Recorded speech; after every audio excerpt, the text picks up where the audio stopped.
It doesn't matter who I am off stage. All the audience needs to know that I'm just sparkle. Just sparkle. Just sparkle.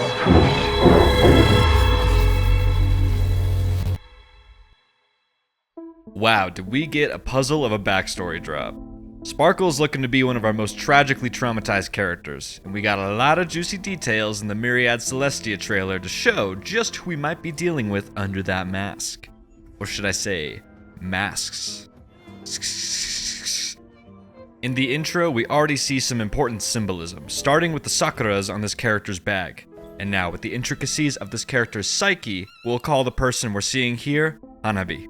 Sakuras are popularly known in Japanese culture to symbolize renewal as they bloom at the start of spring, but they also symbolize mortality, as they exhibit brilliance and beauty at their blooming, but eventually wither and become fragile, mirroring the cycle of human life. The dual meaning of symbolism is something we see a lot of in this trailer, hinting at the fact that who we presume Sparkle to be is only just one of multiple truths. The first couple of lines crucially tell us the kind of upbringing Hanabi had. It doesn't matter who I am off stage. Already, we see a person who is abandoning and invalidating themselves unless a specific condition is met, that condition being her performances as Sparkle. All the audience needs to know Check out the light and check him is that when I'm on stage, I'm just Sparkle. The way she says, "I'm just Sparkle," indicates that she doesn't even want to be herself. The nature of being a performer is often being somebody else, so she truly isn't validating herself in this way either. There is an element of self-loathing here for her to not consider herself someone that, quote-unquote, matters, and only accept a different person than herself through her performances. Now you could argue that this line is just here for juxtaposition, but I think we know that Hoyo is too meticulous to let even one detail slide. Except for artifact presets. Like, come on, when are we actually gonna get those? What the So what's the cause of such self-loathing? She must have been raised to believe that being herself was not acceptable. Moreover, the details we learn in a few minutes allude to a much darker upbringing than just poor social conditioning. In the first performance, we again see sakuras everywhere, a massive foreshadowing hint that something will be renewed and something will die. We also have another symbol introduced, which is the mask. And in every scene, these masks have two sides, showing us that there is a dual meaning with its involvement. In this first scene, the mask keeps on smiling despite how Hanabi feels underneath.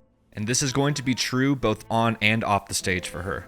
This is a clear metaphor for masking, meaning she is behaving inauthentically to meet her social conditioning standards for external acceptance.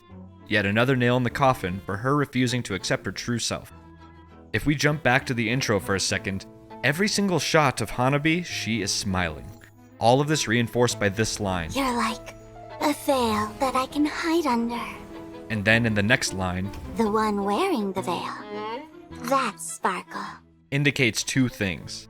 She is starting to personally identify with only being the performer, but presently acknowledges that Sparkle isn't real as she refers to Sparkle in the third person. Moving into the second performance, this is where things can get a little confusing, and that is by design. We've addressed that Hanabi is always masking, and on the first few watch-throughs, it's presented that the physical mask is reflecting Hanabi's emotions, especially with how the back and forth is portrayed, but it is in fact the opposite that is true. It is Hanabi who is now aligning herself with the mask and the performance. If we consider the logic of being a performer, it is the performer who must bend themselves and take on the emotion of the role that they're playing. This, coupled with the continued metaphor of masking, reinforces that the beloved mask and the you they're referring to in this section must be Hanabi. This is evident by the environment. In each emotion presented, it is Hanabi that is actually on the mirror side. We see the goldfish and bubbles are always on the side that Hanabi is on, hinting that she is in the water or the one in the reflection. Additionally, when the narrator says, when I'm sad, you're crying too. It is Hanabi who is crying. To address the counterpoint that the timing in the video suggests the opposite, with the other evidence presented, this is meant to be an intentional red herring to cause confusion about where Hanabi's identity lies, because she herself is also unsure about her identity at this point. At the end, we get the lines, You're like a mirror, showing my reflection. so if we consider the previous, Hanabi is the mirror showing the reflection of the physical mask, and the one wearing the mask looking at the reflection is Sparkle. Dangerously, Hanabi is now fully bought into the fact that Sparkle is a real person. The story thus far suggests this. Hanabi struggles to accept herself at all. She feels the prosperity and validation of being a performer, evidenced by the symbolism of the goldfish and the performance production value and audience having increased dramatically, so much so that she is now completely dissociating from her true identity and fully identifying herself with Sparkle. She is no longer performing as Sparkle. Sparkle is now another person altogether. The person where she feels like she belongs. She only wants to be just Sparkle. In the third performance, we get an interesting spin on her performer/identity crisis temperament. Analyzing the environment here, it is evident that this isn't a performance at all. It's the internal struggle that both Hanabi and Sparkle are having. I say both like they are separate entities because in her reality, they are now. Hanabi and Sparkle are likely exhibiting some form of dissociative identity disorder. This is how we know that her real backstory is going to be very dark. People with DID completely dissociate from their true identities because whatever experience they went through is too violent, traumatic, abusive, and/or painful to be assimilated into their conscious self, and they form separate identities known as alters. Sparkle is one such alter. So when we look at the scenes of this internal performance, we see that the mask's behavior is actually indicative of their intuition or the true self. When Hanabi or Sparkle is happy, the true self is angry. It is furiously begging for the bottled emotions to be processed and addressed. When Hanabi or Sparkle is angry, the true self is crying. And we can see the mask in the background looks like Hanabi, again showing us that the mask is representing the true feelings here. Anger for her can be one of two things: that Hanabi is mad that she is being forced to feel her true feelings, therefore she is angrily resisting them, which would cause even more sadness internally, or two, that she actually is experiencing some genuine triggered anger and the true self is wanting her to process her sadness as well.